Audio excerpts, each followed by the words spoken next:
আজকে তোদের কি এক্সাম? ইতিহাস। সবার প্রিপারেশন কেমন? ভালো করে পড়ে এসেছিস তো সবাই? বেল পড়ে গেছে, সবাই ব্যাগগুলো বাইরে রেখে আয়, আমাকে যেন বারবার বলতে না হয়। এনে পাশের জনকে পাস করে দে।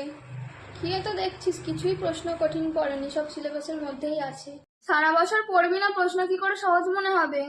প্রেজেন্ট করা হচ্ছে, সবাই কিন্তু প্রেজেন্ট দিবি। কেউ ভুলে গেলে আমি কিন্তু দ্বিতীয়বার প্রেজেন্ট দেবো না। এই পাশের জনের খাতায় কি দেখছিস? সামনে উঠে আয়। না না, শুনবো না কোনো। আমি আসতে বলেছি কিন্তু। সামনে উঠে আয় আগে, ফার্স্ট বেঞ্চে বস। আর তুই? হ্যাঁ, তোকেই বলছি। বারবার দেওয়ালের দিকে তাকাচ্ছিস কেন? শাহজাহানের জন্মসাল লেখা আছে নাকি?